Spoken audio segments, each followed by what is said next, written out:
KF-21 스텔스 기술 돌파 비행 완료. 중국 단식, 한국 제발 그만 좀 만들어. SM2 함대 공유도탄 개발 성공. 방위사업청은 방위사업추진위원회에서 우리 해군이 이지스 구축함에 탑재해 적의 탄도미사일을 요격하기 위한 유도탄으로 SM3를 도입하기로 결정했다고 26일 밝혔다. 방사청에 따르면 이날 서울 용산구 국방부 청사에서 열린 제161회 방위사업추진위원회에선 이 같은 내용의 해상탄도탄 요격유도탄 사업추진기본전략 안 2심이 의결됐다. 이 사업은 차세대 이지스함 KDX-3 배치 유형 2에 탑재할 해상탄도탄 요격유도탄을 국외 구매 FMS로 확보하는 것으로 2025에서 2030년에 걸쳐 총 8,039억 원의 사업비가 투입된다. 이날 함께 심의 의결된 장거리 공대 공유도탄 사업추진기본전략 안은 한국형 전투기 KF-21 보라매에 장착할 장거리 공대 공유도탄을 국내 연구개발로 확보하는 사업을 주요 내용으로 한다. 사업기간은 2025에서 2038년, 총 사업비는 약 1조 5,700억 원이다. 이 사업을 통해 해상에서 발사하는 탄도탄 요격유도탄을 확보함으로써 적 탄도탄 위협에 대해 중간 단계에서 실효적 대응이 가능할 것으로 방사청은 보고 있다. 미국 방산업체 레이시온이 만든 SM3의 사거리는 700여 km로 고도 500여 km에서 날아오는 적의 탄도미사일을 요격할 수 있다. 레이시온과 일본 미쓰비시중공업이 공동 개발한 SM3 블록 2A의 경우 사거리는 최대 2,500km로 요격 고도는 1,000km로 알려져 있다. 방사청은 KF-21 보라매에 장착할 장거리 공대 공유도탄 사업을 통해 KF-21의 작전 수행 능력과 생존성이 확보되고 국내 개발을 통해 안정적으로 공급원을 확보함으로써 효율적인 운영 유지가 기대된다고 전했다. 장거리 공대 공유도탄의 개발이 완료되면 먼저 KF-21에 장착되는 유럽에서 만들어진 미티어 공대 공미사일과 함께 운용될 전망이다. 방사청은 국산 공대 공유도탄을 KF-21 기본무장으로 장착하면 KF-21 외 수출 경쟁력이 동반 상승하는 효과가 있을 것으로 보고 있다.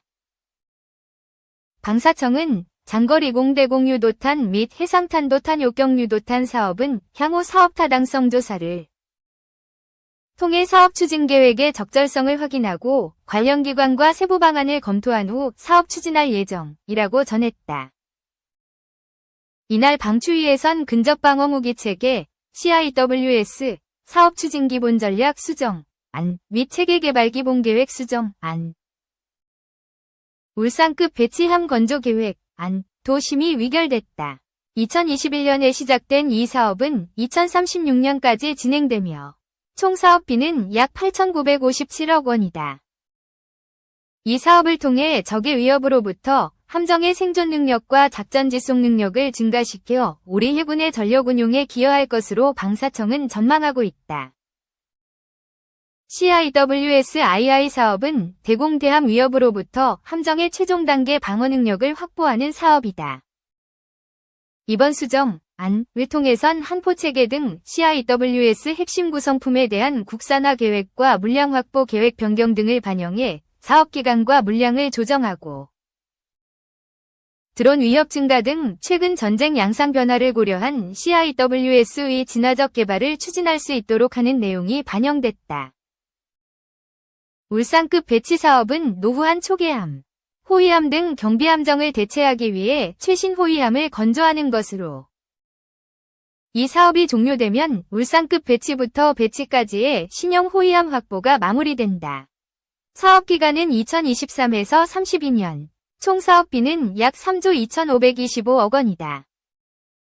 방사청은 이 사업을 통해 확보된 호위함은 적의 위협으로부터 우리 바다를 지키는 핵심 역할을 수행할 것이라고 기대했다. 지난 2019년 도입이 유력했던 SM3 블록 1B는 최대 사거리는 약 900km, 최대 요격 고도는 약 500km 정도로 지나친 고사양이라는 시각이 적지 않았다.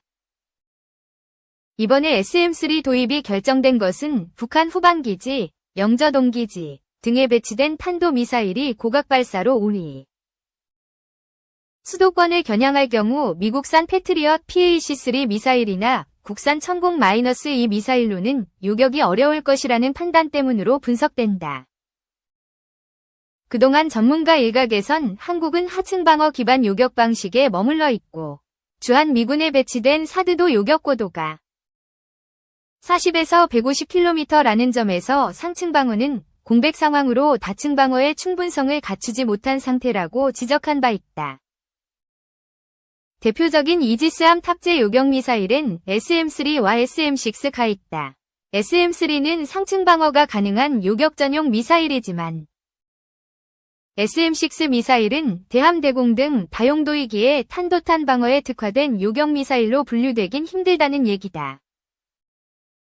한국 해군은 신이 방패라 불리는 이지스함을 2007년에 전력화했다. 이지스함은 탄도미사일을 최대 1000km 밖에서 탐지할 수 있어 북한 미사일 발사 때마다 감시와 탐지에 활약했지만 탄도미사일 탐지 능력만 있을 뿐 정작 요격할 수 있는 미사일이 탑재되어 있지 않아 사실상 해상 탐지 작전만 수행 가능하다는 비판과 우려를 받아왔다. 전문가들은 한국이 독자적 방어 능력과 연합 방어 능력을 동시에 제고시키기 위해서 다층 방어 체계로 가면서 중층 및 상층 방어도 가능한 요격 미사일을 갖추면 북핵 미사일에 대한 한미일 공조 수준을 한층 높일 수도 있다고 분석했다. 그러면서 SM-3 도입은 MD 체계 편입이라는 식으로 매도할 수만은 없는 일이라며 대미 레버리지를 높이고 나아가 한미동맹 결속력을 강화하는 방향으로 시너지도 창출할 수 있다고 밝혔다. 2. 방위비 더 내야 한다면 미국산 무기 수입 줄이는 방법도. 더불어민주당 이재명 대표는 10일 도널드 트럼프 미국 대통령 당선인이 한국의 방위비 분담금 대폭 인상을 언급한 것과 관련 우리가 방위비 총액을 대폭 늘릴 수는 없을 것이고 정해진 방위비에서 분담금을 더 내야 한다면 미국산 무기 수입 규모를 줄이는 방법도 생각해 볼 수 있다고 말했다. 이 대표는 이날 국회에서 외신 기자 초청 트럼프 2기 행정부 대외정책과 한반도 간담회에서 트럼프 당선인은 상인적 현실 감각이 극대화된 매우 합리적인 현실주의자라며 이같이 말했다. 이 대표는 한반도 문제에 있어서는 트럼프 2기 행정부가 다시 북한과 직접 대화에 나설 수 있다며 북한도 한국 정부와 굳이 대화할 필요를 느끼지 않을 때 통미봉남이 현실화할 가능성이 크다고 지적했다. 그는 이미 한국은 북한에 대한 억지력은 이미 확보한 상태인 만큼 다른 측면인 대화와 협상이 중요한데 윤석열 정부는 강대치 전략을 추구하고 있다며 국내 정치의 곤혹스러움을 피하기 위해 외교 안보 분야 희생을 자초하는 것이라고 비판했다. 이 대표는 한일 관계에 대해선 타국을 침략해 수백만을 죽게 하거나 삶의 터전을 떠나게 만들면 미안한 게 정상 아닌가 라며 일본이 진심으로 사과하고 부족하다고 하면 또 사과해야 한다고 주장했다. 3. 미 중범죄자 트럼프 골라 대만 매체 보도 논란 영상은 삭제됐지만 대만 공영방송이 운영하는 채널이 도널드 트럼프 미국 대통령 당선인을 중범죄자로 지칭해 논란이 일고 있다. 10일 대만중앙통신연합보 등에 따르면 대만 공영방송 소속 공공전시문화사업기금회 공시 PTS가 운영하는 영문 채널 타이완 플러스는 지난 6일 현지 시간 미국 플로리다에서 대선 소식을 보도하면서 미국은 최초의 여성 대통령과 유죄 판결을 받은 중범죄자 펠론 사이에서 선택 중이며 중범죄자 쪽으로 기울어 있는 것으로 보인다. 는 기자의 말이 담긴 보도를 송출했다. 다만 이 영상은 얼마 가지 않아 홈페이지와 유튜브 등에서 삭제됐다. 대만중앙통신은 PTS는 이 보도가 두 후보에 대한 묘사에 적절하지 않은 점이 있다고 확인하고 논란을 피하기 위해 내부 토론을 거쳐 잠정 삭제했다고 밝혔다. 이어 PTS는 성명을 내고 해당 보도는 루이스 와트라는 기자 개인의 의견이라며 타이완 플러스는 즉각 내부 메커니즘을 발동해 취재 계획 작업과 원고 절차를 검토했고 공공미디어 원칙과 객관 공정 균형 보도를 요구했다고 해명했다. 그러나 편파 보도에 대한 비판을 피할 순 없었다. 대만 제1야당인 중국국민당의 왕웅웨이 입법위원, 국회의원은 전날 자신의 소셜미디어 계정에 이는 대만의 체면을 잃게 했을 뿐만 아니라 대만-미국 관계를 훼손할 수도 있다며 PTS는 납세자의 돈을 쓰는 정부 방송사로 응당 전문성과 중립을 지켜야 한다고 지적했다.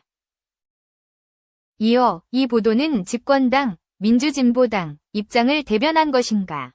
아니면 기자 본인 입장인가? 라며 PTS가 특정 정치적 입장을 갖고 편향된 보도를 하고 있고 집권당은 PTS를 사적으로 이용하고 있는데 야당은 타협하지 않을 것이라고 했다. 리위안 대만 문화부장 장관은 전날 대만 국가인권박물관에서 취재진을 만나 문화부는 뉴스 내용을 파악한 즉시 그날 밤 PTS의 사안이 매우 엄중하다고 전달했다며 독립적으로 경영되는 PTS는 평의 제도를 통한 토론 후 곧 뉴스를 내렸다고 설명했다.